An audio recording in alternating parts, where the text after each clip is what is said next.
The Prime Minister will enter the parade ground. দেশের অভ্যন্তরীণ আইন শৃঙ্খলা ও জনগণের নিরাপত্তার রক্ষায় অতন্দ্র প্রহরী হিসেবে কাজ করা শতাব্দীর ঐতিহ্যবাহী বাহিনী বাংলাদেশ পুলিশ।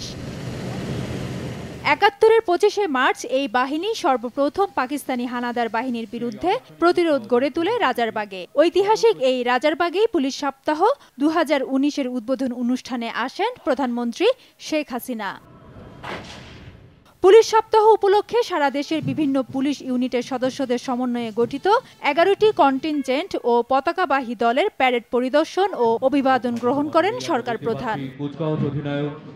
এবারে পুলিশ সপ্তাহে প্যারেডে অধিনায়ক হিসেবে নেতৃত্ব দেন পুলিশ সদর দপ্তরের এআইজি আবেদা সুলতানা। তার নেতৃত্বে পরিচালিত প্যারেডে অংশ নিয়েছে সহস্রাধিক পুলিশ সদস্য।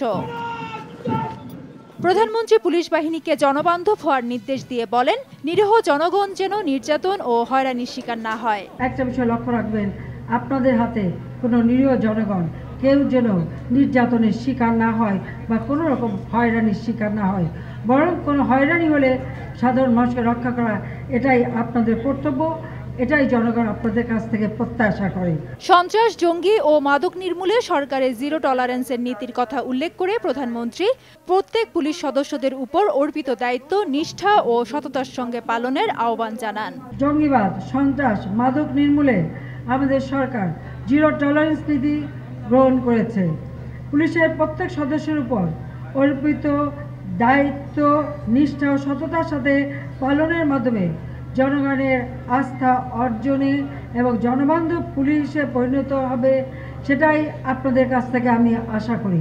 এর আগে ২০১৮ সালে পুলিশ বাহিনীর সদস্যদের অসীম সাহসিকতা ও বীরত্বপূর্ণ কাজের স্বীকৃতি স্বরূপ রেকর্ড সংখ্যক ৩৪৯ জনকে পদক পরিয়ে দেন প্রধানমন্ত্রী। ফেরদৌস লিপি, সময় সংবাদ, ঢাকা।